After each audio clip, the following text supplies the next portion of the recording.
Alrighty. Let's see. Let's get the show on the road. There we go. Alright. Up and running. Heck yeah. Heck yeah. Monday fun day. Gonna get it done day.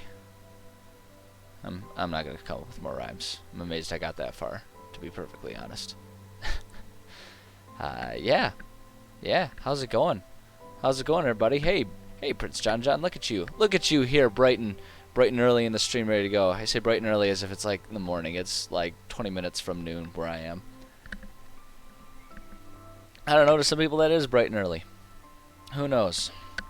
Who knows, you know? Everyone's got their own schedules they work with. But yeah, here we are. Back for some more writing. Hell yeah. Hell yeah. We got our tunes going, a little loud for my taste in my monitors here. Let's lower that so I can hear myself talk. Hey, we're in the same time zone then, Prince John. How about that? How about that? We're basically roommates at that point in time. I mean, by Twitch standards, like, hell, it doesn't get much closer than that. Oh, boy. But yeah, here we are. So last time we finished off our tower, which I did take the time to add a couple extra details, edited the icon on the map a little bit, renamed it the Star Dweller Tower. I don't even know if I'm convinced that I want to keep that name forever and ever, but I wanted something more mappy. Yeah, we got that going on. Actually in the office for work. Jeez, you slacker, sitting here watching Twitch. No, that's fair. I feel that. I always have to have some sort of background noise or something going on with work. Otherwise, I slowly lose my mind. So I feel that 100%. Especially if it's a slow day at the office. Man, oh man. That can get brutal if you're just sitting there with your own thoughts all day or day. I mean, my brain is mean to me oftentimes. It does not do me good to spend too much time up there without something to mitigate it. But I'm glad you're here. I'm glad you're here regardless of how interactive you are. It's nice to know that I can provide a little bit of entertainment for you. That makes me glad. But yeah, so we're going to move on to the next step here. So if we look at our outline here, we've been working on... We did our fugitive chase, and then we did our first encounter with the Eladrin himself in the city, in the village remnants, the remnants of the village of Bebupada, specifically the mill. After that, we found, we got clues to go find the tower, which is where he's been programming people, and from there we're, oh, you know what? That's one thing that I actually wanted to do. I'm gonna actually have us start off going back in here. I wanted to add a bit more detail about the journal entries, because it's a really important thing, and on reflection I think I kind of glossed over that a little more than I'm content with. So ooh, wow, added a little extra oomph to that crystal light there. Whew, that is sour. Whew. Alright, that's okay. That's okay. It's good. It'll wake up the senses. Wow. Who needs hard drugs when you have just a little too much crystal light in your water? But yeah, I wanted to add just a little bit more meat to these clues, these journal entries that players can find. And one of the things that got me thinking about that is I led one of my D&D groups. We did do one of the sessions this past weekend, and I found myself kind of trapped by my own, I don't want to say laziness, because that's rarely the actual situation. It's more so trapped by my own excitement to move on. Like, I have the tendency to kind of get close to the end and be like, oh cool, I'm almost done with this one, I'm super excited to check it off the list and then move on to like the next dungeon. I get really excited about that, and I tend to move on before I've really tied off all the bows. And I found myself stuck in a situation where I kind of had to scramble to improv details, which isn't really a problem. Any good DM is capable of improving, which is why I consider myself a mediocre DM, because I'm mediocre at improving. But that said, just with my style, I'm much better when I have things pre-planned out. And too much improving leads to two problems for me, at least as a DM. One is too much blank space where I'm like scrambling to try and think of the details that I need. And two, it tends to lead to inconsistencies. Because I have the tendency to improv. I guess it's not a tendency. It's just it opens up the window to add something that contradicts with what was said before, or add something that I forget to write down, and then moving forward, I accidentally write in more inconsistencies. And that's not a big deal for two reasons. One, you can always just further improv your way out of the situation, and two, if your players are good players, they recognize that you're human and you're working on homebrew, and they'll cut you some slack, and it's fine. Like I'm not Wizards of the Coast here trying to come up with something that's airtight. I'm just trying to create a fun game for my friends, and the key element there is they're my friends, so they usually cut me some slack. That said, for my own satisfaction with myself, I much prefer if I have a much tighter story, particularly when they're like story crucial elements. So I want to take a moment and I want to just add a few little blurbs, just some extra details, some things that I can sort of quote unquote quote, that I can just quote. There's no air quotes around that. Things that I can just quote, that I can read off for my players. So I just want to take a few minutes to do that before diving into the next dungeon, just to make sure that all of the little tassels are tied off in nice, pretty little ribbons for this one before we move on to the next one. So let's see. We talked about journal entries that offer clues about his origin, his mission, his experiments, etc. Nothing too concrete about the most recent attempt. And when we say most recent attempt, that's referencing individuals like Gregor and the like, the individual that they captured in the city of Bephomet. So there's nothing too detailed about that, almost like he's getting lazy in his note-taking. But I'm going to do maybe 3 entries, do like early, mid, and recent entry, just to sort of talk about things. So I'll do early entry. And I want to just have it talk about, we'll just say something along the lines of, quote, let's say I've established a lab in this tower. Something about the properties of it seem to act as a conduit for the magical energies coming from the tear not far from here. My attempts to use the tear directly have been complete failures. Let's say, though I know I must have been pulled into this wretched mortal plane through the tear. It appears to have been a one-way trip, despite everything I have learned and tried. But perhaps the distance, no. Perhaps the channeling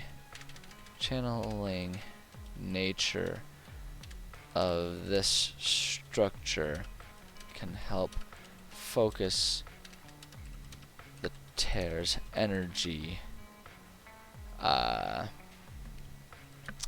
in a way that will be more helpful in my attempts to get back home.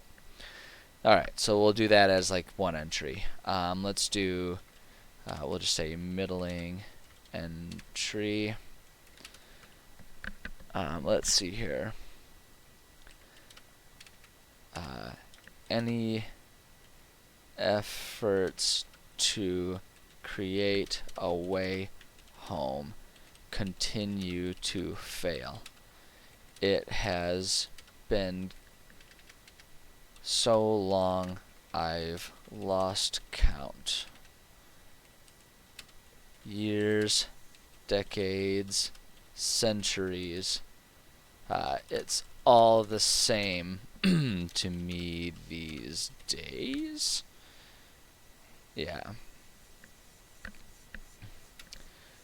Time no longer matters. I cannot age. I cannot age. Yeah, we'll just leave it there. He's like in despair. I cannot age. I can only imagine there is some cruel prank being played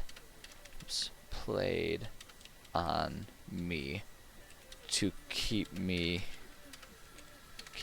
forever imprisoned on we'll say in this realm. Let's see here. I almost feel as though it would be wise to abandon hope of returning and instead make efforts to make this place my home instead. And we'll just leave it like that, something vague. And then for recent entry, at this point in time things are getting very unhinged for this guy. Kind of an ironic thing to have happen to him. He becomes unhinged due to the events of the unhinging. Let's see here. Those fools who have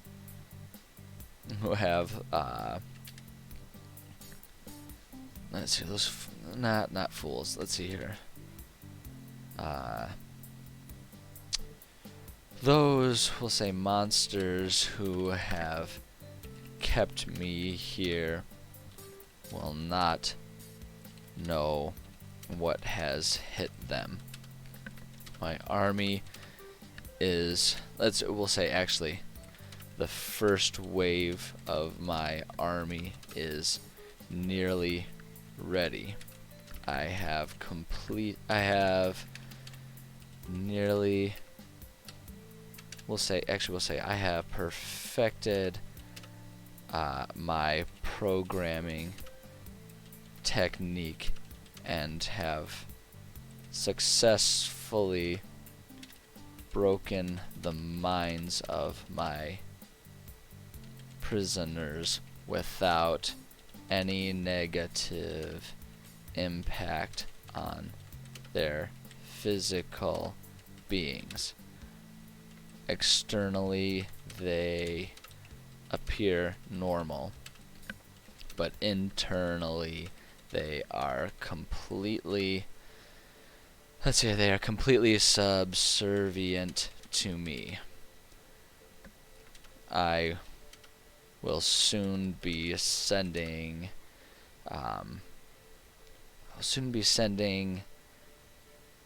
a programmed assassin to topple. How do I want to describe it? I'm trying to figure out how to make it so that like it's just his shorthand, but clearly describing the city of Bepamat. So it's like this is describing basically him preparing to send Gregor in as the assassin, which is what kicked this whole thing off. To topple to topple the leadership of that damnable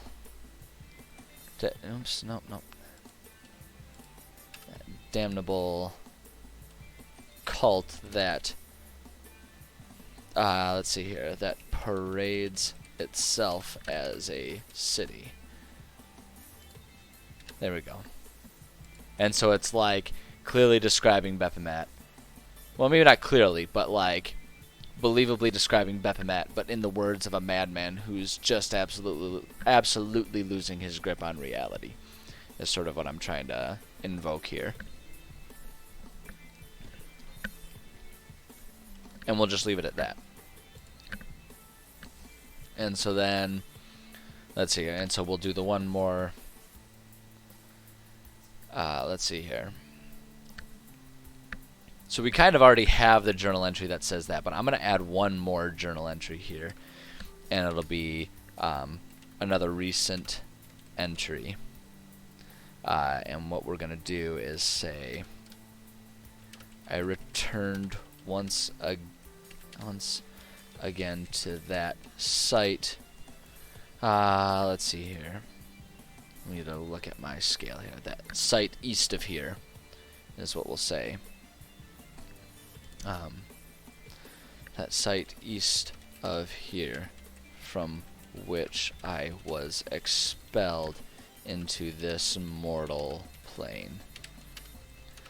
The magic has changed, though its potence. Let's see here. The magic has changed in that its potency has diminished, though its potential as a way home remains, we'll say improbable. Yeah. Its potential as a way home remains improbable. I'm drawn to it these days, inexplicably. I can, well, not, actually, you know, I'm not even going to say inexplicably, because he kind of understands. The allure of my home calls to me, so close, yet completely unreachable. Let's say completely unreachable. I've even established, let's say, a secondary lab there. It is useless, and when I am there, I can recognize that. But when I'm here or anywhere else away from that haunting sight, I cannot get it out of my head. It's as though it has taken control of part of my consciousness. Let's see here. Consciousness, and refuses to let me be my own creature ever again. This madness is, let's see here. This madness is both damaging and necessary to me. Perhaps I will visit again tonight. And we'll just leave that there. So it's like a clue that doesn't promise that he'll be there when they get there, but suggests that there is a whole lot that can be found there, is what I'm thinking. I think that's what we'll do. I think that'll work really well.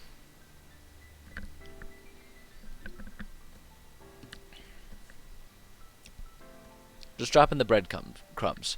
Right, and so this way when players are looking for details, we can add that there. So, next dungeon is the Fey Tear. There we go. So, yeah, that's gonna be it. And what I'm thinking we'll do is it'll be this magical epicenter, and there'll be. I'm trying to decide exactly how I want this to look. You know, in terms of like enemies and monsters, I really want there to be maybe almost a collection of fey creatures. This time I do want to stick with fey creatures, where it's like less less shoot, what's the term I'm looking for? I'm blanking on the word. Less like not conscious, less aware, less enlightened creatures, just like, you know, critters, beings, animals, things like that that are around there. With, you know, and not so creatures that have less mental wherewithal than an Eladrin, than a human would have. I'm blanking on the word that I'm looking for right now. I can't for the life of me think about it. It doesn't matter though. You get the point. I wanted to have like those types of fey creatures that are just kind of wandering around because they don't have the mental wherewithal to abandon the call even though they can't get home. Sentience. Thank you, Prince John. That is 100% the word I was thinking of, but not thinking of. Thank you. See, this is why we need all kinds of different creative people in the world, so that way we can cover each other's backs when I sound like a goddamn idiot because I can't think of a single word. But yes, less sentient creatures that don't have the wherewithal to sort of escape that call, that draw, that allure that's there, as well as sort of you know, like places, constructs that are there. And what I have in my mind is almost like when they get into the tear, like I don't see the tears as being these discrete portals, so to speak, but rather areas where, like almost like a nub of one plane is overlaid on another one. Like you're looking at, you know, like a semi-transparent picture over top of another picture, so that you can kind of see both at once, you know, or almost like those optical illusions where it's like kind of like a form of like those optical illusions where it's like depending on what part of the picture you focus on, a spinning object looks like it can either be going clockwise or counterclockwise, right? Depending on what you like, what part of the object your eyes are fixating on. So it's like not so much that you travel between one plane to the other, but rather you're almost in both of them simultaneously,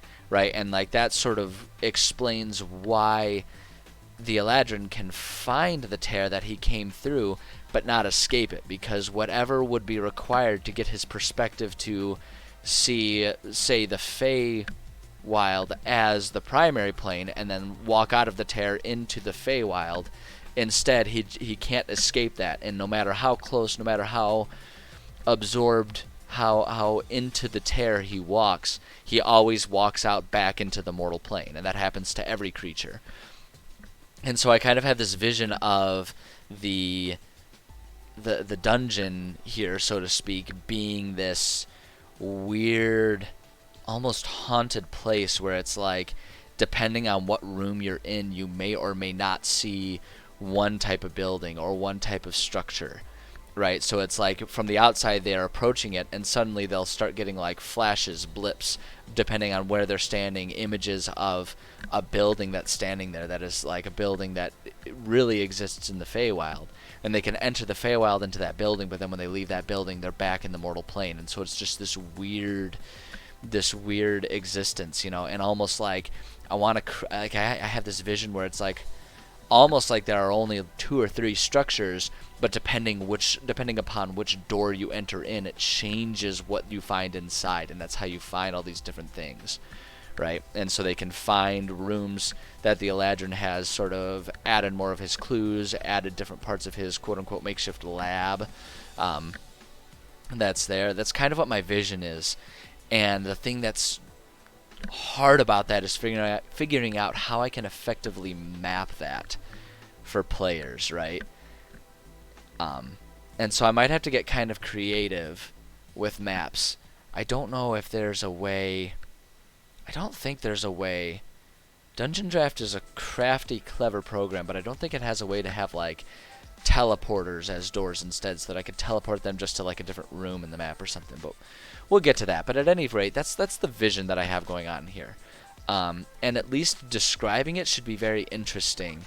And what I imagine I can do, worst case scenario, is draw the map so that there's like all of the rooms and stuff there, but then rather than just labeling the room, label each doorway to go into the various rooms, so that way when players go through a doorway, I know how to describe it to them, and I can just leave the rooms empty on the map and describe what they find, or something like that. I don't know. I'll figure it out. We'll figure it out when we get there. But first, I should probably go ahead and just work on adding all of that detail to my sort of setting ad lib system that I have in place here.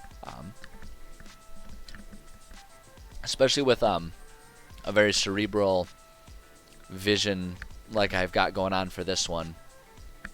I think it's going to be really important for me to be very clear about how I want this to look, so that way if we don't finish it all today, which I think is, I think it's very likely I won't finish this today. I almost never finish an entire dungeon in only the 2 hours.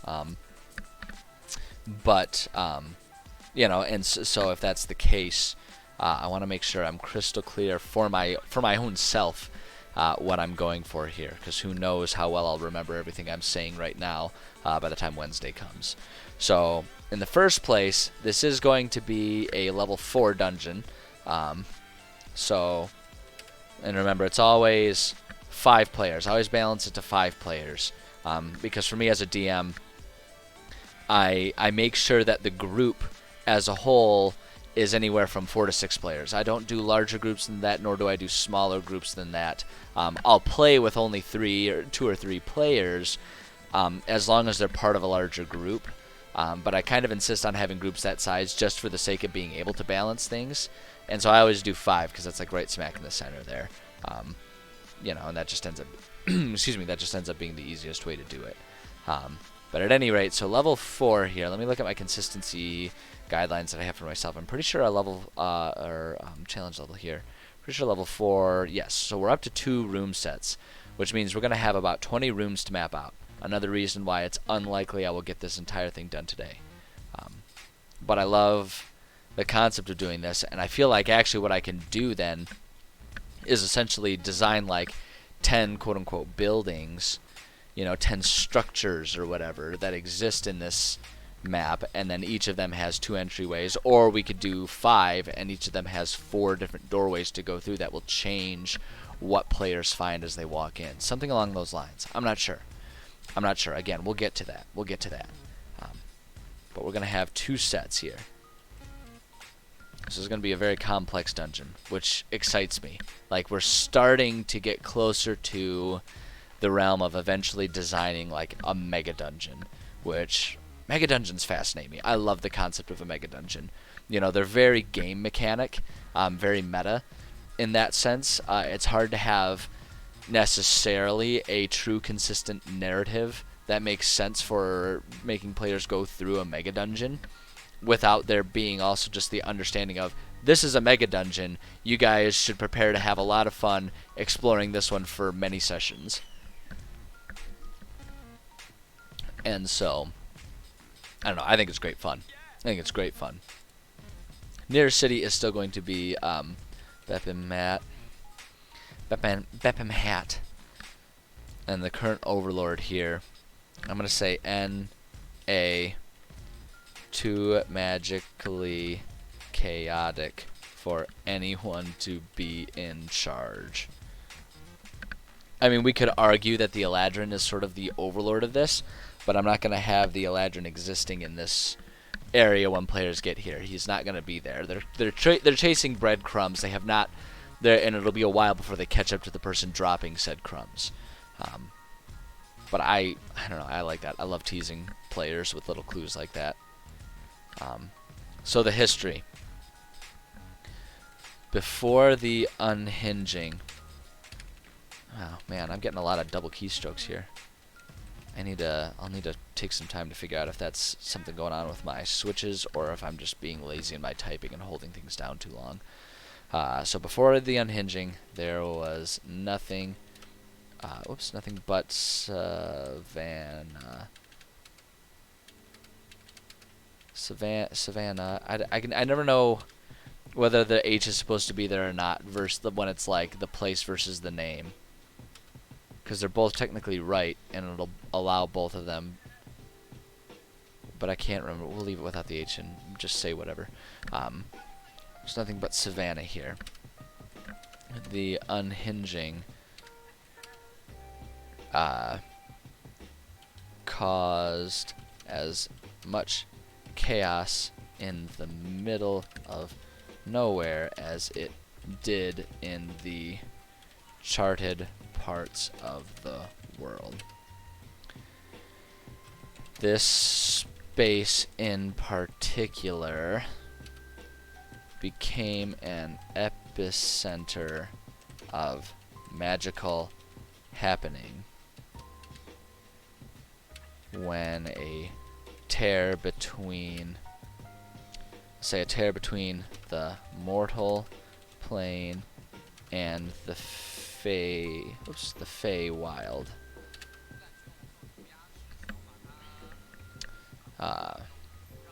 tear between them formed, and the resulting magical, put it in quotes here, radiation, because that's kind of what it's another way to sort of describe the tears. I was kind of describing this to my players the other day, because they are in an area that is very heavily affected by one of the tears that exists in this world. The tears, in a lot of ways, behave like a magical form of, an atom bomb that gets dropped and then causes all kinds of radiation to exist in the surrounding immediate areas, that make it so that it's not just the site at the time of the event that is dangerous and harmful, but the resulting sort of radiation, the resulting fallout, keeps an expanded range dangerous, as well as keeping that entire area a source of ongoing chaos. Yeah, so sorry, I'm getting distracted. The neighbor kids are being very noisy, to the point that I can hear them through my headphones, and it's very distracting to me. I'm really looking for that final confirmation that they are going to let us keep working from home, because once they do, I'm going to take the time and go through the trouble of moving my my desk setups deeper into my apartment, so that way hopefully that'll be less of a distraction to me. But I don't want to go through the trouble if they're going to end up going back on that on that sort of soft promise they gave us. I don't trust it. I don't trust it until it's happened. At any rate, sorry. Back on my train of thought. Let's see here. So where were we? The space in particular became epicenter of magical happening when a tear between the mortal plane and the Feywild formed. The resulting magical radiation created the magical, I'll say, created the place of magical chaos that it is today.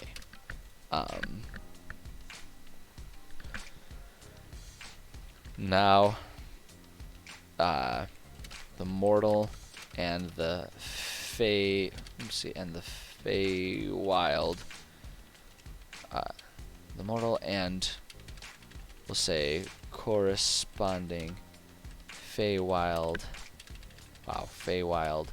locations exist in a strange place between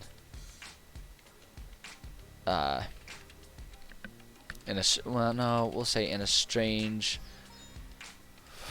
strange tandem where both exist at once as one.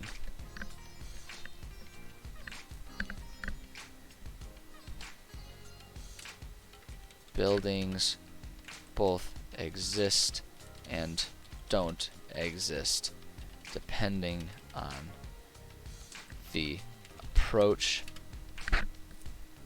Let's see here. Buildings both exist and don't exist depending on the approach and actions taken by anyone in the area.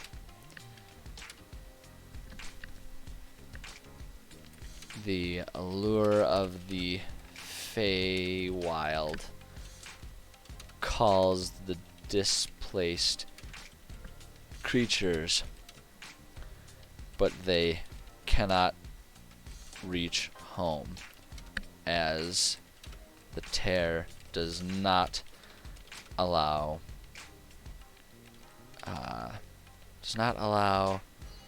creatures to remain in the Feywild as they move further from the tear.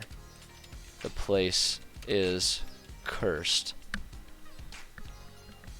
Let's see, the place is cursed, and yet, well, I'm not going to add that part. That part's a little much, so we'll just leave it there. Kind of gives the idea. So enemy type and theme. Enemies are Feywild creatures that have been displaced and cannot understand that there is no way home through here. And then, yeah, so we're gonna have multiple bosses because there are multiple room sets here. So I gotta think about exactly how we want to do that. So let's take a second to think about that kind of stuff, hey? I mean, why not? Because we have to figure out our easy, medium, difficult, and boss monsters. So let's go ahead and let's have some fun looking at that kind of stuff, right? Take a break from the tedium of writing full sentences, and let's just play around with what we got here. I want to do Fey creatures, and let's see here. Challenge ratings here. Let's just take a look and see. So this is a level 4. So we need CR 1/8, 1/2, and 1. Alright, let's do CR 1/8, 1/2, and 1. And since we're having 2 bosses, we'll probably do a CR 3 and a CR 4. So that way there's like a big bad boss and there's like a semi-boss present, right? One that's going to be a little bit easier, and then one that's really gonna do them in here. So hold on, 1/8, 1/2, and 1. Let's just make notes of those so that way when I inevitably forget. So 1/8, 1/2, and 1. And then for the boss, current bosses are the bigger and meaner of the creatures. So the bosses aren't going to be, in this situation, they're not going to be really anything that intentionally organizes or would like lead troops. Instead, I'm going to set up the bosses in this one to be to be more like just big creatures. Big creatures that sort of serve as the alpha. You know, so I kind of want to start off when we're looking at our enemies here. We have a 3 and a 4. I kind of want to start off looking at the bosses, so that way I can try and find bosses and then see if there are smaller versions of those creatures, so that way we can kind of create sort of like a pack sort of essence about them. Not necessarily exactly the same creatures, but like creatures that sort of form a pack of Fey creatures or something along those lines, right? So yeah, let's go ahead and let's just take a look, right? Let's just see what we got. So we got Fey creatures. Let's start with CR3 and CR4. Let's just filter them there, and then sort them. Make sure they're sorted by challenge rating here. Oh, we don't have much to work with, but that'll kind of make it easier, so we can just kind of see. Sea Hag is not going to be quite right. Yethhound. Ooh, see, that immediately looks like it'd be almost exactly what the fuck I'm looking for. I love it. I love it when a plan comes together. What about these? Ooh. Oh, this is such a cool creature. The Oread. These are really cool creatures. I love. I mean, just look at. Oops, that's not the one. Where did it go? There it is. Like, look at that. There's something elegant about that. I love that design. I love that design so much. But you can clearly tell that's going to be much more sentient than what we're going for here this time around. Oh, but I love that creature. Oh my gosh, I really want to use that again. I really want to use that sometime. That's got to be a back pocket one right there. Oread's number among the most dangerous nymphs. They embody wild might of flames, volcanism, hidden forces of earth. Oh my god. I am immediately in love with these monsters. I'm not very familiar with them, otherwise I would have thought of them already, but oh my gosh, so cool. I love all of the creatures that they come up with. Like, this is why I love being well, not the only reason, but it's one of the reasons I love being DM, is because there are just so many cool creatures that exist in the D&D lore that I love being able to use in some way, shape, or form. You know, whether it be an NPC or just a monster or whatever. Oh, I love them. Alright, so we have bad caps and red caps. Oh man, oh my gosh, look at the thematic balance between them. Oh my god, that would be so cool. Oh, it's gonna be so hard to not do that. Oh my gosh, it's gonna be so hard to not utilize both of those. I mean, come on. That's like that thematic symmetry that exists there. Oh man, see, now my brain is really working hard to try and figure out.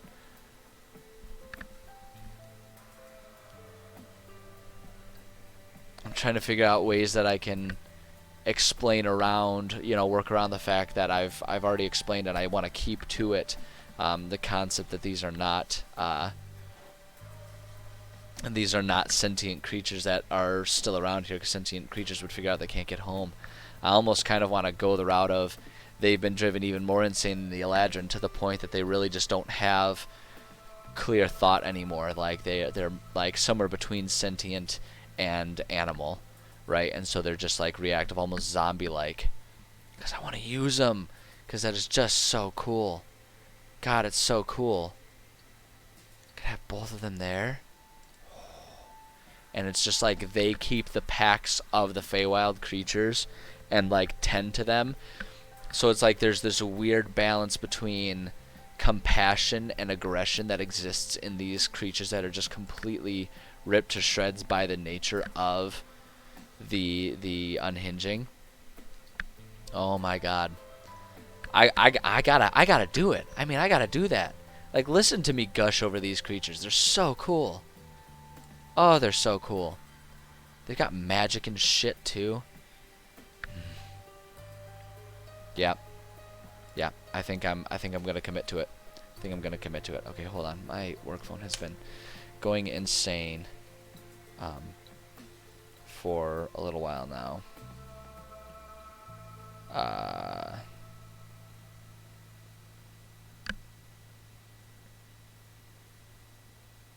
And so I just gotta check and make sure there's nothing too urgent. Today's actually technically my day off, but for my own sake, I like to keep tabs on what's happening and why my phone is blowing up, so that way I'm not caught too off guard by whatever's going down.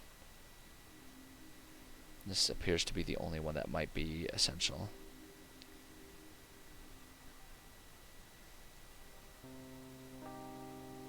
Oh, that's nothing. Okay. All right. I'm back. I'm back in focused again. I know. I really should be better about refusing to work on my days off, but like I say, I'm really just trying to make less work for myself. If I am caught off guard by stuff when I get back tomorrow, then tomorrow will just be a worse day than if I'm at least aware of what's going on. So, anywho, yes, I'm gonna commit to it. I'm gonna do these two. I'm gonna use these two, because these are just such cool creatures. They're such cool creatures. Oh my goodness, I'm in love. I'm in love. The Lompods. I think I like just the appearance of this one even more too. Like, look at this thing. That color scheme. Look at that head there. is so cool. Oh, it's so cool. Okay, okay. And I love the the contrast between the chill touch with that one, and then if we go down here, this one being the fire, right? Burning hands. Like, I mean, come on, just like the weird balance of them being the same, but then also having sort of like a yin and yang thing where there's like some opposites about them. I mean, there's just so many thematic layers to it. You know I gotta do it. You know I gotta do it. Necrotic touch on that one. Fiery touch. Hellish rebuke. Yep. Okay. That's it. That's it. That's all there is to it. That's all there is to it. I can't. My hands are tied. I have to do it. All right. I'm just gonna open these up. No, I wanted you to open that in a separate tab. That's why I held down Control. You worthless thing. Okay. In new tab. And in new tab. So that way I can just copy the links to them. And I have them ready to go here. So let's go back in here. Pod. CR3. Oops, no, I want that CR capitalized. CR3. XP. What kind of XP are these guys? Bring into the table here. 1100 XP. Or wait, no, that's the 4. This guy's 700 XP. XP 700. And I want to add the link to it. Copy that link. And paste that link. And then this one. Oriad. CR4. What was it? 1100? Pretty sure that's right. XP 1100. And then let's go ahead and copy our link there. Oops, that's not what I wanted to do. Click the wrong thing. There we go. Copy that. Paste that there. Beautiful. Beautiful, champ. Okay, I love it. I love it. By gum. By gum, we've stumbled into something pretty neato. Alright. Now let's work on finding some minions. 1, 1/2, and 1/8 is what we're going to end up needing here.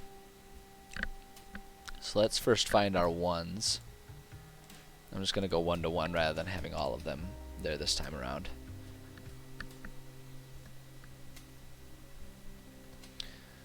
Let's see here. Oh my god, see, look at that, look at that. It's still like, all these things are still super thematically similar. But I'm thinking it's got to be something. Ooh, a Quickling might be good. Quickling could be good. Satyr. Mr. Tumnus. I like the idea of the Quickling. What else? Okay, okay, I'm going to change my tune. Let's start with our 1/8 and we'll just ignore the 1/4. Let's filter the monsters here. Sort by CR. Boggles. Pixies. Because now I'm starting to think. Yeah, like, see, this is kind of what I had in mind. The Valinar Hounds, Valinar Steeds would exist there. And there's only 2 1/8s. Valinar Hawks. Yeah, so there's the Hawks. So we could do the Hawks, the Hounds are horses. And then the ones. Screaming Devilkin. I don't know, that's a little more monstery than I had really intended. I mean, look at how pretty those things are. Look at how pretty they are. They're just neutral. That would make so much sense. Gosh, okay, hold on. I just want to see what happens if we expand our range to 2 and see if that gives us anything else a little bit more interesting to work with in terms of the theme that I'm looking for. Darkling Elders, not what I'm after. Lock. Naiad. Very pretty, but not what I'm looking for here. Nereid. Okay, no, so we're not finding too many creatures. So what I might just do then is just do a beast with a CR1. And then just pretend that it's Fey in appearance, right? And just do it that way and flavor it that way. There's nothing stopping me from doing that. You know, truthfully, I can really do that because now that opens up a whole lot of other options here. Could then do the lions again, which would be very thematic for this region. We already have lions existing, so we could do stuff like that. Two-headed crocodile. No, not quite what we're looking for. Yeah, I like that idea. I like that idea. And we can do a lion. We can have lions in there and have them flavored as, like, I don't know what the frick, whatever the other ones were, whatever whatever they were calling them. Hold on.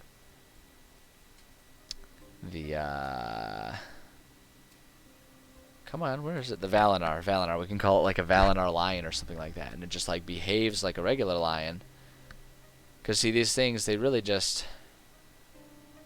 Yeah, these things, there's really nothing particularly special about them. It just behaves like a hawk, right? Except that it bonds.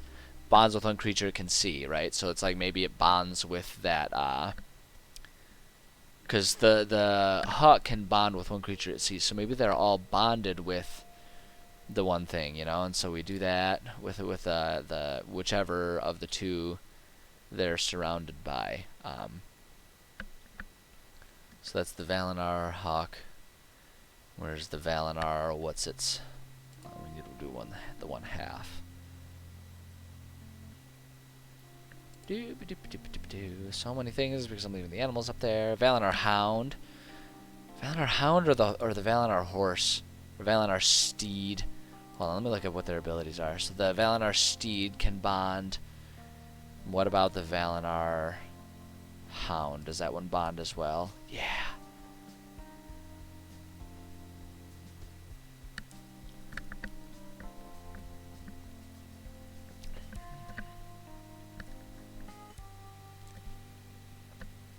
Yeah, and they can telepathically communicate. That makes so much sense.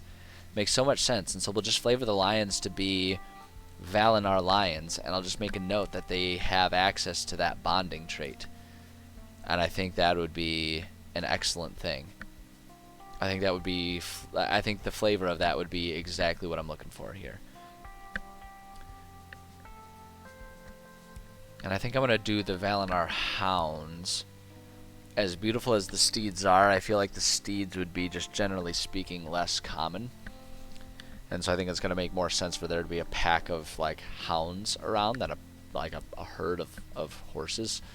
And then, like, a pack of lions, just because they tend to be more pack animals. I think that makes more sense. I guess you could argue that horses are pack animals, but not in the same sense. Like, I guess I'm thinking of something that could be more so, like, aggressive and would normally be seen hunting together is kind of what I'm thematically looking for. So I think that's good. I want to do that. But first things first, I need to use the little boy's room. So I am going to pause, put myself on my away screen for like 2 minutes, go to the bathroom, refresh my beverage here, and then return, and we will continue working on this. Because I'm super into this. I'm actually super stoked by this, but also I'm about to wet myself. So, so I will be right back momentarily. Sit tight, and I will see you in a couple minutes.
And we're back. Okay. Thank you for bearing with me there. Stupid body and all of its functions. But where were we? Yes. Okay, so we've kind of figured out our monsters here. It's going to be the Valinor Hawk, Valinor Hound, and then Lion flavored as a Valinor Lion. So that can just be lions with the bonding trait. I know, kitty. It's super interesting, isn't it?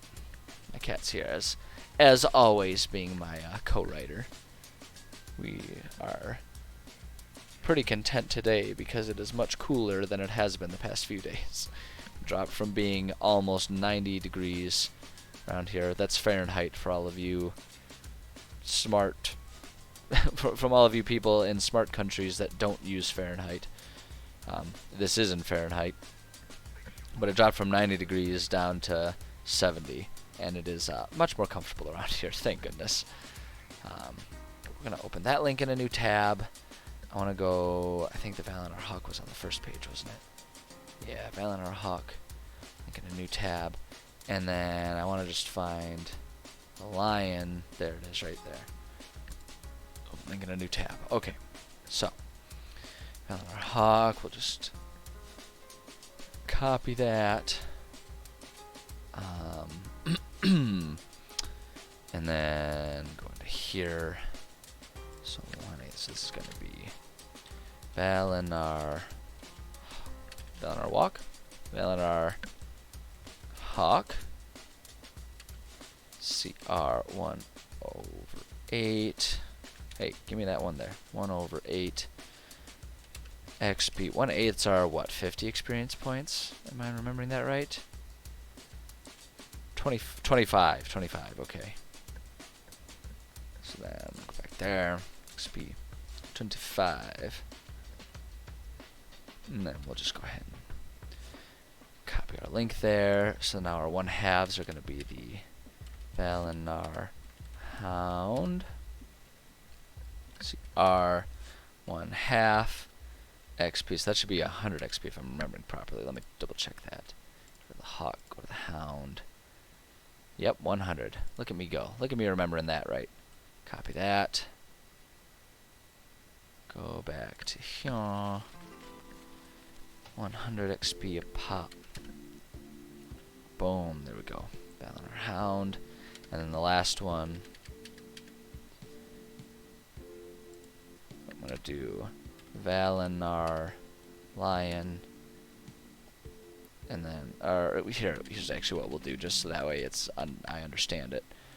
Lion, which is going to be CR1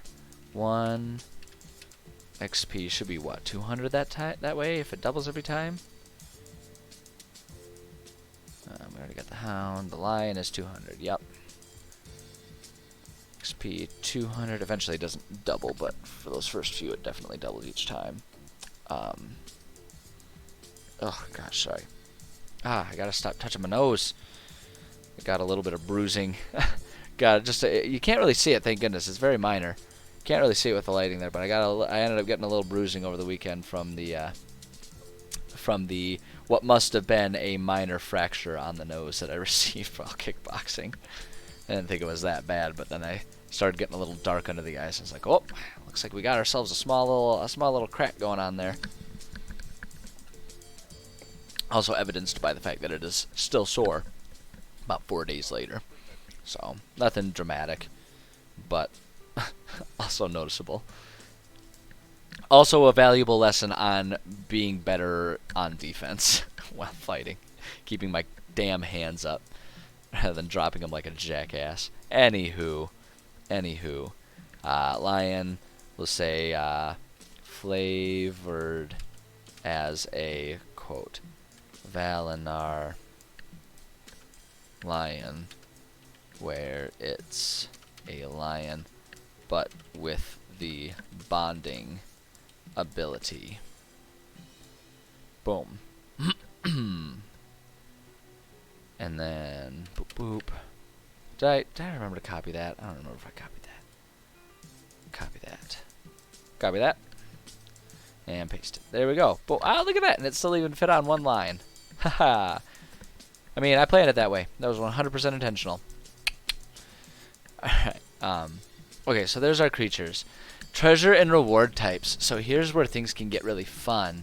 We're starting to get into levels, you know, up a little bit. We're a fifth of the way through the levels, which means I really want to start giving them opportunities to find neato treasures and stuff, especially now that we're getting into multiple room sets and everything like that. So what I want to do here is I want to have the treasure be pretty much entirely Fey items. Even if it's just regular items flavored as Fey items. I think that's going to be a really cool way to thematically just like add a little bit of flourish to it, I guess is kind of what I'm thinking. All flavored as Fey items. Gold is, let's see, well here we'll say money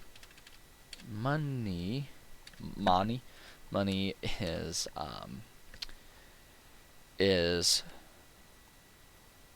flavored as Fey coins. I don't know. I'm not sure if that's rules as written, lore friendly, but we'll say that they have their own currency there. Money is flavored as Fey coins that are tradable for their value in corresponding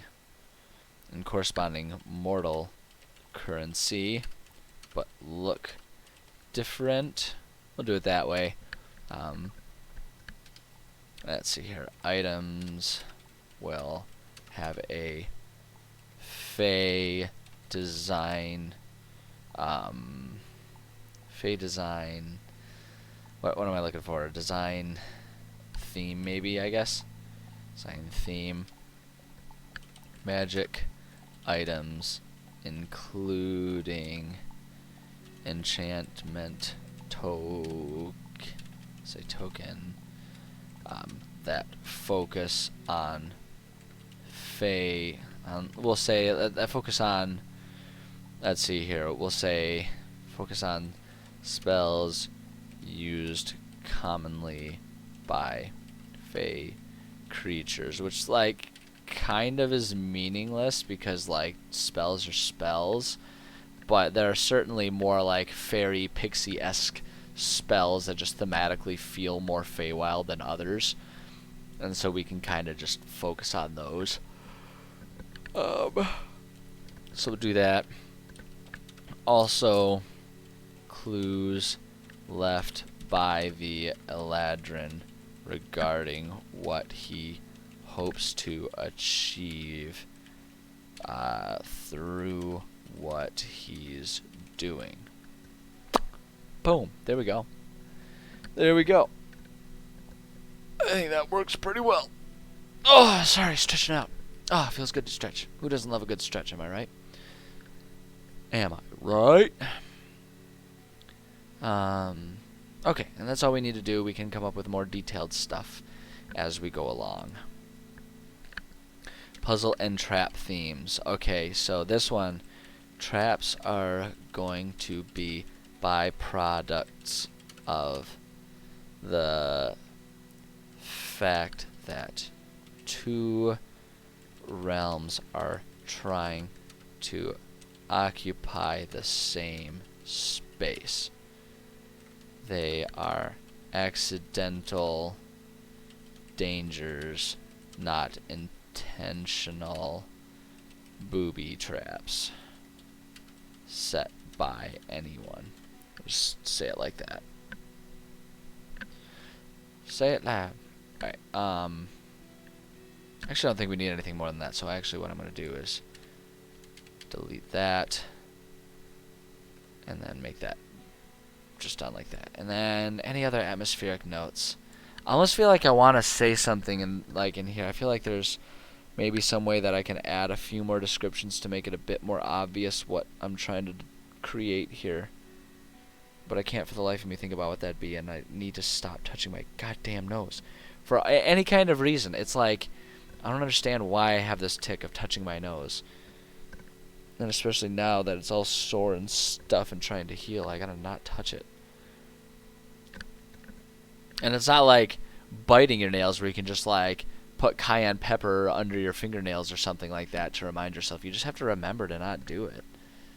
You know, it's like I could put pepper on there, but it's not gonna have the same effect as if I taste it and my mouth is on fire. Guess I could just do it and hit my, you know, if I touch my nose and it sets my nose on fire, but then, I don't know, it kind of defeats the purpose because then I can't touch anything. I don't know, fuck it, I just gotta be an adult. And just be better about remembering how to be responsible. Any other atmospheric notes? I guess maybe there isn't, you know, I guess because of like the history section and everything, I guess I've kind of added it all, so let's just go ahead and do that. So primary tasks. That's here, so really the only goal here is to try and learn more about the Eladrin. There will be plenty of clues, including, let's see, I need to figure out, I need to take a quick peek here. What did I say was going to happen next? Oh wait, hold on, what did I have in here? What did I have in here? Why am I mentioning Winter Eladrin? Let's see here. The tower, there will be a dusty old journal that was left behind by the Eladrin. It will mention how it was hard for him to be in the tower, his first refuge by entering the material plane. I've kind of changed that a little bit. I might need to let's see here. Yeah, I need to rewrite this a little bit because I've kind of molded and evolved it, but that's okay. That's okay. When players, it's all part of the process, right? It's all part of the writing process. I mean, I think it's I mean, it's a method employed by all kinds of different writers. But the quote that makes me think of it a lot is by actually Dan Harmon, who is one of my favorite TV writers. And he talks about how like the writing process, you can't go into the writing process expecting that you know, or planning on having the perfect thing already planned out and written out, right? You write down whatever crap your brain can spew out, and then you edit it until it's a little less crappy, and then you edit it until it's a little less crappy, and you keep doing that until eventually you have what you were going for as a final product. And like that's just something that really speaks to me pretty well, because I know I've in the history had a lot of issues with sort of that, you know, being paralyzed to start something because I'm too afraid of like, oh, but I know it's not perfect right now, I'm just going to have to change things, so why bother writing it down at all? Well, you write it down at all so that way you have a baseline for when you change things, and that way it's not like just staying in this weird theoretical pseudo-existence of just being in your brain forever and ever, right? If you put it down, then you actually have something to work with then to edit and so on and so forth. So point being, I try to not be too afraid of editing and changing things when need be. You know, I like the direction things are going, and I think it's a sensible direction. So, small colony of creatures living in and around it, that part's staying the same. Some will be aggressive, but they will eventually come across a weakened and feeble. Oh yeah, okay, that's where the Winter Eladrin was. Eladrin will explain to them the nature of what is likely happening to the Summer Eladrin, and what the end game will be if he isn't stopped. You know what? I'm going to keep that. And so rather than finding a journal or something like that, they find the Winter Eladrin, who is there weak, and this one has refused to leave, even though he or she, it could be either, is very weak. Yeah, that works, and they're just there.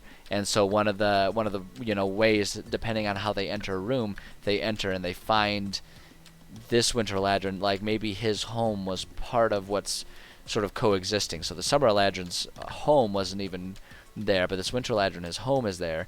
And so as far as he knows, he's just been sticking to his home and hoping that one day whatever's outside the door, which is at present times the mortal plane, hoping that it returns to being the Feywild so that he can just go about living his life. But he's just sort of, rather than learning and adapting like the Summer Eladrin has been doing, and that fits too. Like, there's a reason that I chose Summer and Winter Eladrin. Summer Eladrin is like the form that Eladrins will take when they're angry and aggressive, and a Winter is a much more depressed, much more feeble-minded version of them, right? And so this Winter Eladrin will be like it's kind of given up, and it isn't fighting to survive. Yeah, okay. So let's see here. We're gonna go ahead and get rid of this part right here. This part just doesn't really fit anymore. And instead, it will mention that the tear is not far, and that he has tried everything to make use of the tear, though all efforts have failed. He still feels drawn to it, demonstrating that it is an important place and worth searching for more info. And then resume where we left off there. So yeah, I think that's good.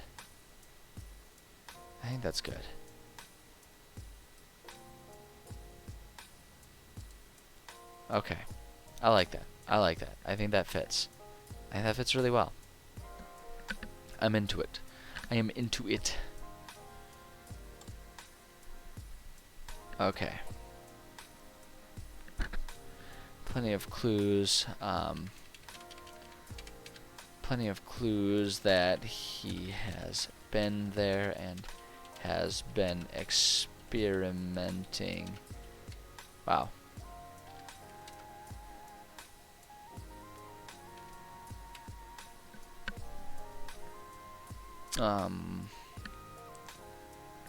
But that he has not found success. I'm gonna also add, let's see here, Winter Eladrin. Players may find the weak Winter Eladrin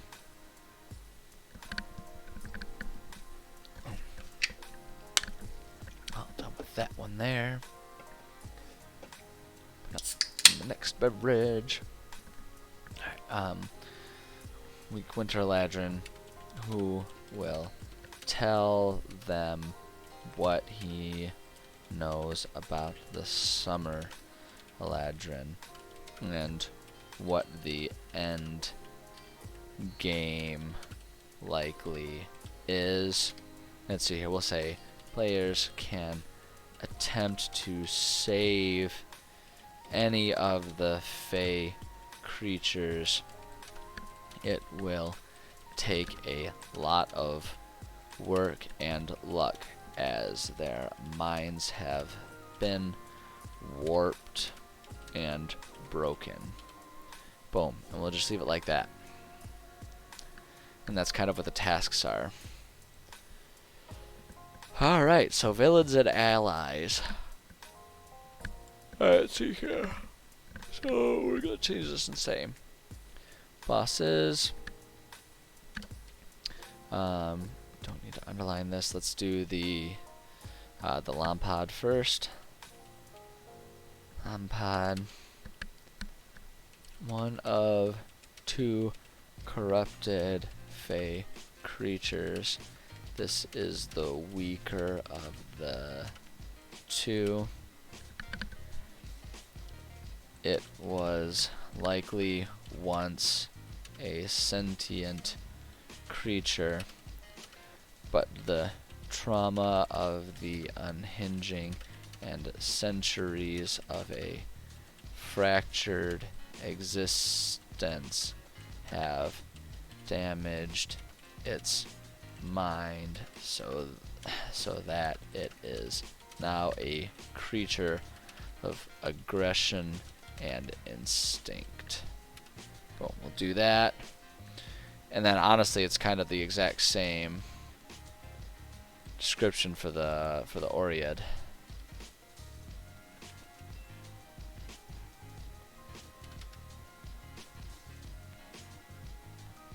There we go. Yeah, it's pretty much the same description. That there's the same things going on for both of them. Same tragedy for both. And it really is kind of a tragedy. Like I always say, I always try to add a little bit of dimension, a little bit of depth to my enemies. I mean, sometimes certainly you just have mindless creatures, mindless beasts and stuff like that, but I don't like villains to simply exist for the sake of giving players something to kill. I like the villains to have motivations, have personalities, have things they're trying to achieve. It just makes it much more meaningful when they actually succeed at whatever it is they're trying to do. So I like leaving it. I like adding that bit of extra, even if it is kind of repeated between the two bosses and stuff like that.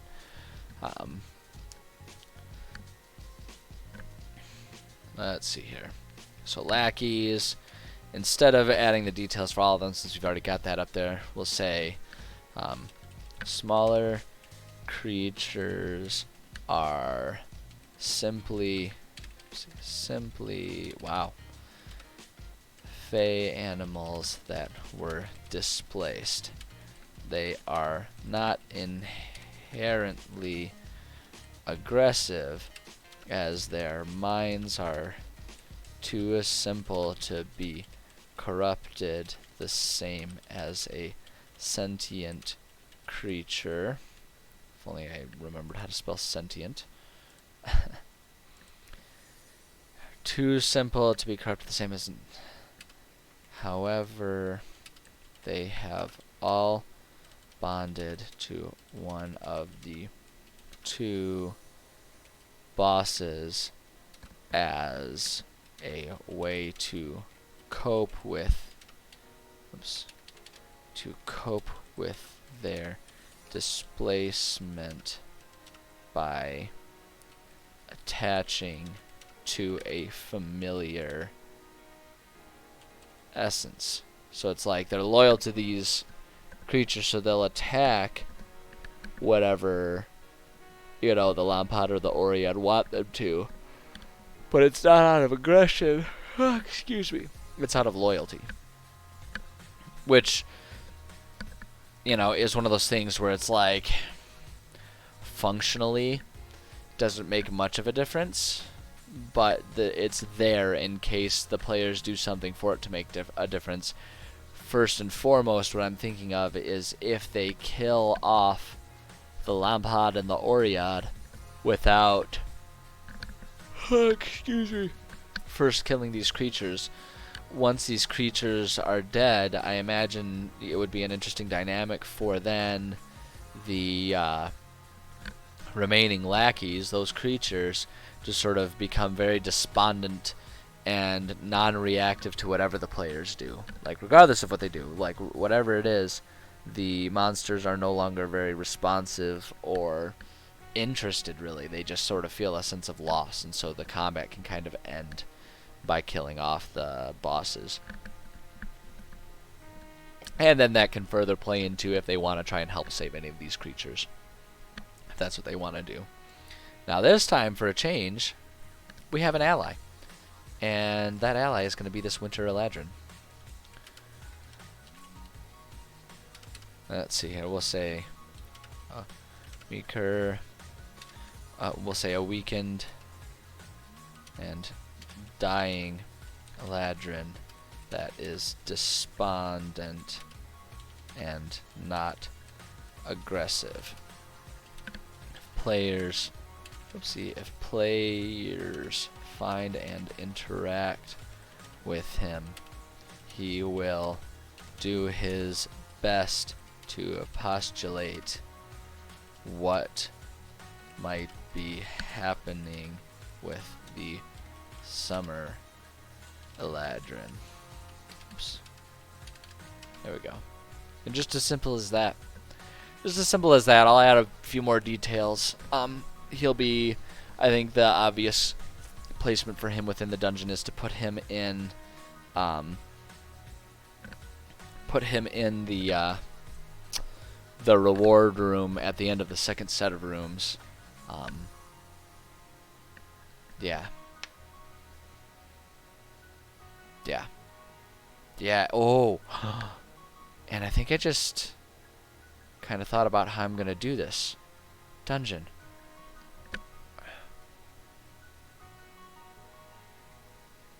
Okay. Yes, we'll get there. We'll get there. Actually, we are there. We are there. Okay. Okay. Okay. Okay. Okay. Okay. Hold on. I got to figure out how exactly to describe this. Like I say, mostly for myself more than anything else, so that way I don't forget when it matters. I'm going to copy that. Going to enter. Just add some space there. Paste all of that again because we need to have 2 rooms. I want to copy that and paste that there. Okay. So we've got, let's see here, we'll say room set 1, and in parentheses we're going to say mortal plane, and then, so I only wanted 1 there, and then for this one we're going to call this room set 2 Feywild. So depending on which way they enter, both of these will be happening simultaneously. And depending on what angle, and I'm thinking basically we can just divide it up between, like, we can do like a north-south or an east-west or something like that. And so depending on what direction they enter a building from, it will impact whether the interior of that building is like Mortal Realm or in the Feywild. And that'll double up the rooms, and that'll just make it more complex for the players to have to figure out.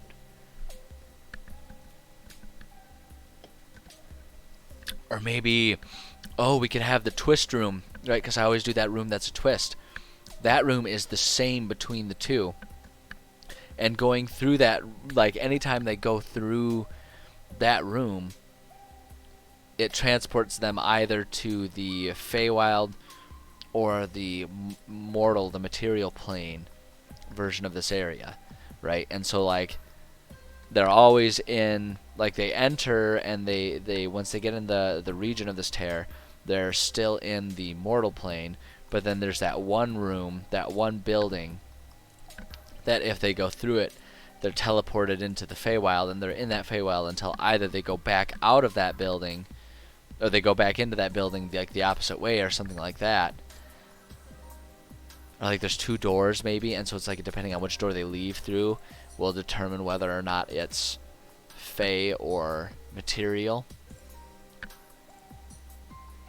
But yeah, and then that's what transports them back and forth. Oh, I like that. Oh, I think that's cool. Ooh, that's cool. I'm gonna write that down. I'm gonna write that shit down right now. Twist. Okay, so this is the twist room. I want to add, so I just got to add some flavor here. This room, they'll say, though visually empty, immediately causes a sense of almost nausea. Now, hold on. This room, let's see, how do I want to say this? I'm trying to make a quote for the players. So it's like, this room, though empty, gives you a sense, that was right, sense of magical interference so strong that all of you feel nauseous as you enter. Looking around, the room seems to warp as though, let's see, seems to, actually I want to change that. It seems to ripple and sway as though you were standing in the middle of a dungeon.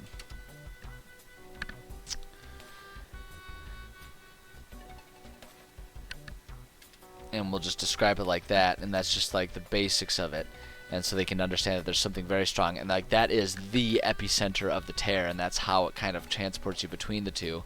But then as you leave, and the magical power of it fades, as you leave the surrounding area, right, where the whole sort of dungeon, this set of buildings is, you eventually walk your way back into the mortal plane as that magical radiation wears off.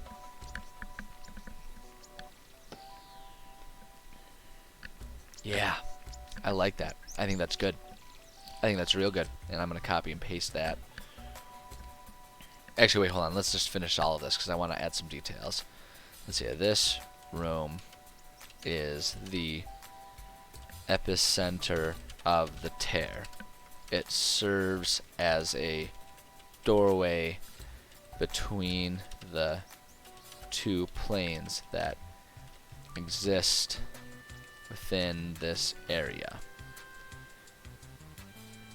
Yeah, I'm gonna do that, and so that's like, yeah. So hey, welcome back. I totally know what you mean about zoning back in. Yeah. So what I'm doing, so where we're at, kind of with the dungeon is, this is this dungeon will have 2 room sets, and I'm trying to find ways to make it so kind of like what I was talking about earlier, where it's like it bounces almost between being fey and being material. And what I'm kind of deciding to do is there's going to be one room in particular that is like the epicenter. And I think what I'm going to decide on is if you go in one door and then exit through the other door, or rather, like, there's always, depending on whether you're in, like, inside the building there seems to be 2 doors, but on the exterior there's only 1 door. And like, depending on which door you exit, you'll either exit into the fey or the material. So it's like, while you're going through this whole area, you'll see mirages and weird visual things that, like, for flashes will look like you're standing in the fey or something like that. But you'll always kind of be either in the material or in the fey realm. But then this one area that's like the epicenter, you walk into that one, and then depending on which door you leave from, will have you either then walking around the Feywild section of this area, or the Feywild version of this area, or the mortal realm version of the area. And then, like, the other thing too is, because you can't leave it, if you're trying to just walk away from the area, it will eventually, as like that radiation, that magical quote-unquote radiation dissipates as you walk further away, the world slowly then fades back into material plane. So it's like you can't escape the material plane, which is the frustration that, like, the Eladrin has been finding and everything.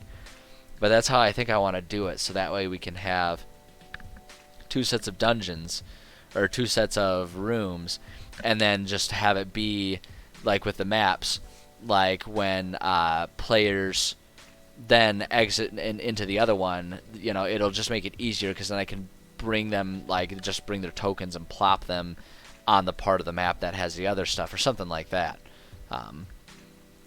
Let's see here.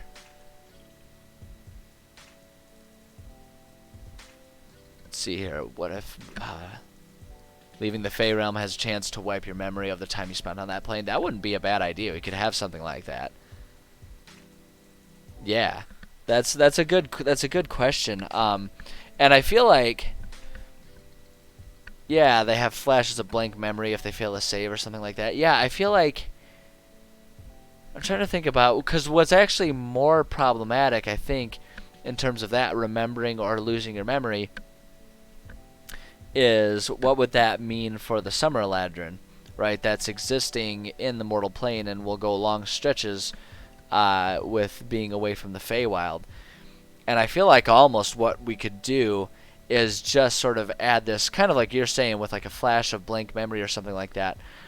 Or rather, like, rather than a blank memory, just the memories get confused with the real world analog, so that they really have a hard time understanding and recognizing and keeping their memories straight about wait, when I was in that room or when I was in that area, was I in the Feywild or was I in the material? Like, I remember both of them because the rooms are the exact same.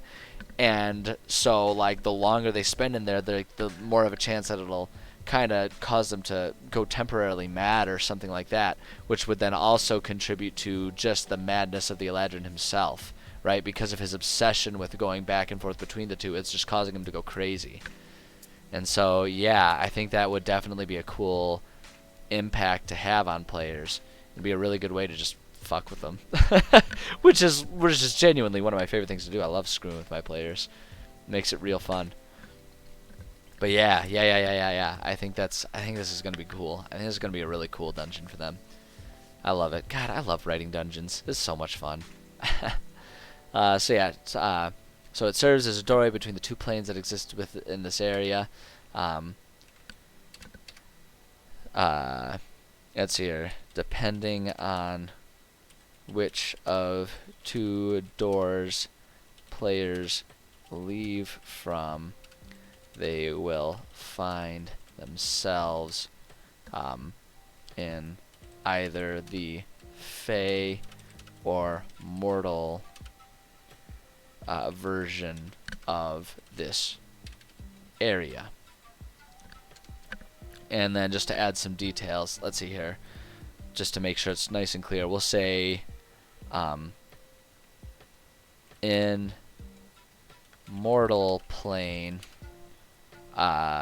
only one door exists on the east wall of the building. Or, no, I'm going to say west wall of the building, because they're going to be approaching it from the west. Yeah, they're approaching this from the west. They're traveling east to approach it from the west. So that way, if it's on... So that way they'll see that door immediately, and then it's almost like walking through that one, just walking in a straight line going through that building would bring them through. I think that'd be interesting. No, you know what? No, it should be on the east. It should be on the east, just so that way it's a bit more obvious to them, because then they'll see a building that, like, from their approach direction, right, if they're exploring it starting at the east, or the western side of it, if it's on the eastern wall of that building, right, it'll be on the opposite side. So that way they have to go around, so then when there's suddenly a door on the western wall of this building, they realize, like, oh shit, something weird is going on in this room. And it'll give them the clue that there's something super, super bizarro happening. I think that's how I want it to work. I think that'll be good. Okay. Exists on the eastern wall in Feywild. Only one door exists on the western wall. When inside, can see both doors at once. Boom. And we'll just do that. And that's going to be our twist room there. And that's how we're going to have our two room sets there. Bada bing, bada boom. Don't give me that. Don't give me that. Why would I want the format of the entire thing to be completely different than everything we've done? Stupid OneNote. Think you know more than me. Get out of here. All right. Ah, kick ass. This is going to be awesome. This is going to be such a cool dungeon. Okay. Looking at my time. Hold on. No, that's not anything I need. Look at my time. I've got about 15 minutes left of time available to me. So I really want to get a framework for this area mapped out. Like physically mapped out. So then we can come back and hit the ground running filling this stuff out. That's what I want to do. So that's what I'm going to do. That's how this is going to happen. So we're going to go to Dungeon Draft here, start a new one. I'm going to keep... How do I want to do this? Alright, I'm going to double... So normally, I always keep everything my 34 by 22 tiles.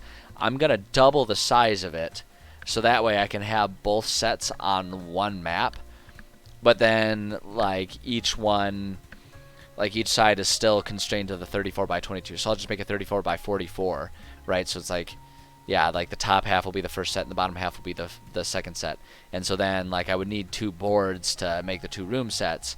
And that's fine. It's no big deal. Because in this one, actually, it's no big deal because it's the same room set. It just sort of changes the appearance of both of them, which is going to be kick-ass. And that way I can just keep it all as one document, as one map. Because there is the potential for a lot of rapid transition between the 2 floors, depending on how players want to do things. I want them all to be on the same functional map so that I can bounce them back and forth between them on a virtual game. So we're going to do 44 tiles. And I don't know that I want to start with the map wizard just because it's going to try and use that full space. And I need it to use half the space. So we're going to go without it. And we're just going to randomly create our network of structures and stuff. And we'll just, well, not randomly. We'll just do it. I'll just do it myself. So here's probably going to be our halfway point. Can I just draw a line there? Probably not. Alright, well that's fine. So now the challenging thing about this, and I think what's going to make it super interesting, is because even though it's on the mortal realm, all of these structures will always be Fey structures. Because the history of this region is that it is just open savanna. There wasn't anything there until this epicenter existed. And so that's why it's always going to be a weird effect for them to be going in these buildings, because either they're walking in a building that shouldn't exist in this realm, or they are going in a building that should exist, but they shouldn't exist in the realm because they have been moved to the Feywild, right? And that's what's going to give all of these things just this weird aesthetic dissonance that doesn't make sense. So I'm thinking there'll be like actual structures here, actual buildings, homes. And in my mind, I have almost kind of like an abandoned neighborhood, and that's why the winter Eladrin is still there, because he was like transported alongside his home. You know, maybe it happened during the Fey work day or some shit, so like everyone was home except for, or everyone is at work except for him because he works from home or some shit. I don't know, because they have like Favid 19 or some shit making him work from home. I don't know, fuck it. It's a little too on the nose topically speaking. But yeah, I think we're gonna do it. I think I'm gonna do it that way. I think that's what I want to do. All right. So let's zoom in here, and then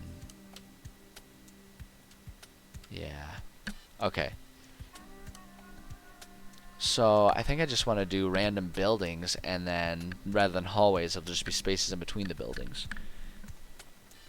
And I almost want to just like do a cul-de-sac with like a central building or something like that central building. Okay, here's what I'm gonna do. I am just gonna go ahead and put a wall. I'm just gonna put a wall at my halfway point to make sure that I have the distribution of space proper, and then I'll just delete the wall. I should be able to delete a wall. Show that I can delete a wall. I don't like that. I don't want to. Well, you know what? Because it has the things down in the, down in this corner over here. It shows me all of my,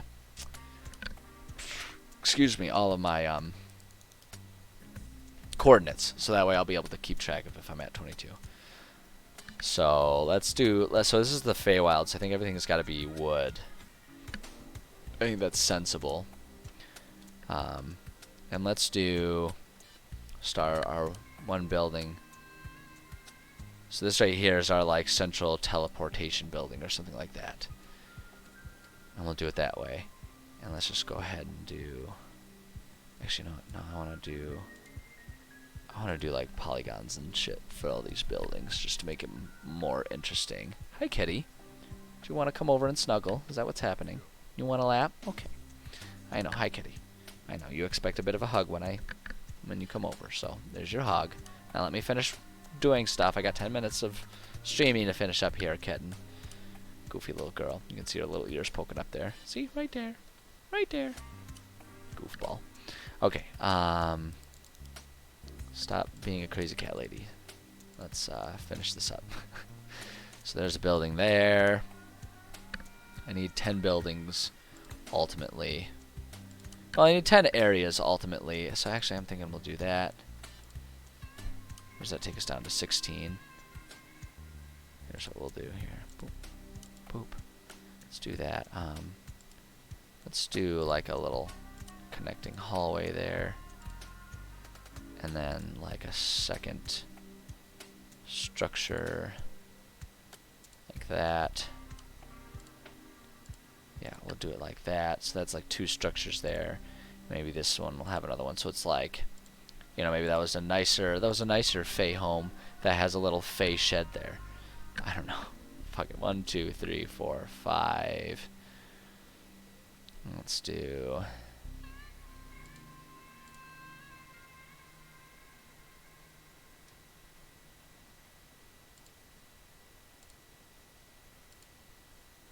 Let's say that's like 6.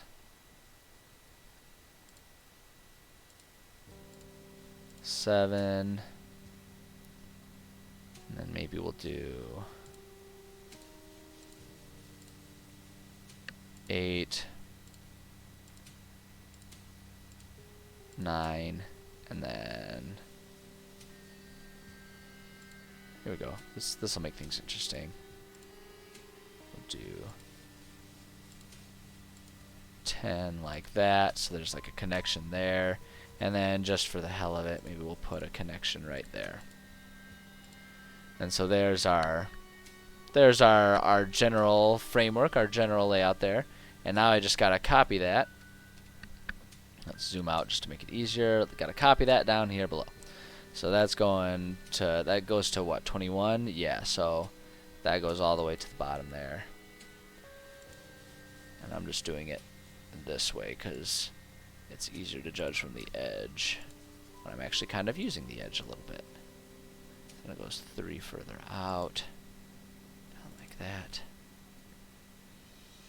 Up there. Up, oh yeah, 1 over top of there. Just there. How many tall is that? 5. 1, 2, 3. Oops. 1, 2, 3, 4, 5. There we go. To there. And then 2. Oh, whoops. Boop, boop. There we go. And then goes up 2. Up into the corner, so that should be at 23, I believe. Yeah, because 22 would be our halfway point, so 23 is over just as wide as that little building there. On 3, over 3, down. Boom, there we go. There's 4 over there. That. 2, 3, 4, 5, 6, 7. 3, 4, 5, 6, 7. We go down. Is that another 7 down? 1, 2, 3, 4, 5, 6, 7. Looks like it. That matches up with right there. And then we go over 1, 2, 3, 4, 5, 6, 7, 8. 4, 5, 6, 7, 8. Then we can go down 4 more. See you, kitty. Thank you for smacking me in the face with your tail. I appreciate that. Much obliged, cat. Little punk. Okay, go up there. Come over 3 from, yeah, there we go. And then we go up. And then over. There we go. That matches like that.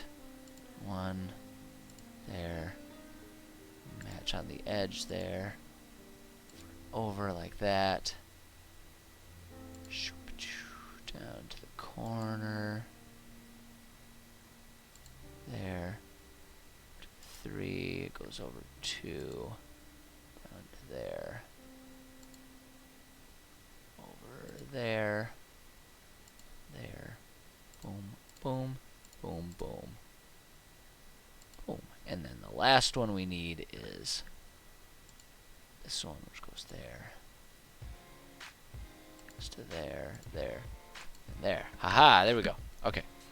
So there's our separates there. And you know what? I am going to go ahead and add the wall. We're going to add, I don't know, yeah, whatever. We'll do the cobble wall. Just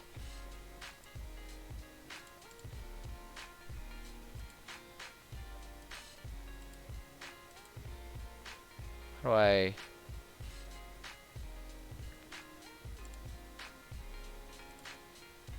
Why isn't it letting me... Oh, I know exactly why. I know exactly what's happening. It's because I didn't actually click on the wall tool. I was just changing the wall of the thing. There we go. So we can go like that, and there's our wall. So that way, that's just there so I can visually see the separation between the two. Okay. That should be, let me just double check. Yep, that's at that 22. That's at that halfway point. Bada bing, bada boom. There's our mapped out floors there. Yeah. I like it. And then the one thing I wanted to add here, add a door there, and then add a door there. I think. No, whoops, I did that wrong. Backwards, because I want to have the top one be our first set, which is going to be the mortal plane. So we're going to put that one there and that one there. So there's our two doors. And then the interior of that one, they can see both doors, and they can just decide which one they want to go in and out of. So, and looking at my time, I think that's going to be a great time to stop for today, because I got about 4 minutes before I got to go, and that gives us our map. Let me save this real quick here. We'll call this the Fey Tear, and we will save that just like that. And there we have it. Oh, I'm excited about this. This is going to be a cool dungeon. This is going to be a cool dungeon when it's done. Now, I know that I say that a lot, but why shouldn't I? Why shouldn't I be proud of the things that get created here? Right? Like, this is all just kind of coming from scratch, you know, and it takes a lot of work to come up with these things. So why shouldn't we be proud of what we make? Damn right. Prince John. Hell yeah. Hell yeah. I think everyone should be proud of the things they create. Even if in retrospect it isn't that good. Like, if you create something from nothing, that in and of itself is an exercise in creativity that people ought to be proud of. I think we tend to look past the value of just generalized creativity, right? It's real easy to tear something down, and as we should critique things, but, you know, I think people should give themselves some credit when they create something. And so I shall do for myself here today. I am pleased with what has been created today. But that's what I got for today. Excited to be working on another dungeon. This week, as far as I'm aware at the moment, nothing should be stopping me from streaming the rest of this week. So if you're looking for more writing from me, you can find me here at roughly the same time on Wednesday and Friday this week. And then if you're interested to, you know, if you like just chilling out while I ramble about random bullshit and suck at video games, you can watch me play. Right now I'm going through Mass Effect, replaying the first one as part of the Mass Effect Legendary Edition that was just dropped. And I am just absolutely geeking out over it. I love Mass Effect. It's one of my favorite games ever. So that is happening on Tuesdays and Thursdays. So you can catch me there. But yeah, thank you for stopping by. If you're here in person, or if you're watching the VODs after the fact, I appreciate the support, even if you can't be there live. It means a lot to me that people are interested in what I'm creating, and people find value and interest in it. It's cool to know that other people are enjoying this. So yeah, so thank you for joining, no matter how you did. And just as always, my sort of call to action that I always request of people is, please go out there and be good to each other. I think it's real easy for us to be dismissive and rude to each other in this day and age, especially when we're all so busy and when life can be as challenging and tiring as it is. So please go out there and just be good to each other. I mean, it can make a big difference. I mean, hell, the other day I was going through the drive-thru picking up just a soda when I had to do a drive. It was Saturday. I was out. I had to drive for an hour to get somewhere. You know, and I swung through the drive-thru, put on my mask. I have this bright tie-dye mask, and the person complimented my mask and said it looked cool. And I was like, you know what? That made my day right there. Even just simple things like that. So let's all just try and do simple, nice things for each other, because it can make a world of difference, and it really costs nothing on our part to do it. So why don't we all challenge ourselves to do that? But with that, that's all I got. So yeah, thank you for watching. I appreciate each and every one of you, and I am very excited to see you tomorrow or whenever it is the next time I see you. Take care.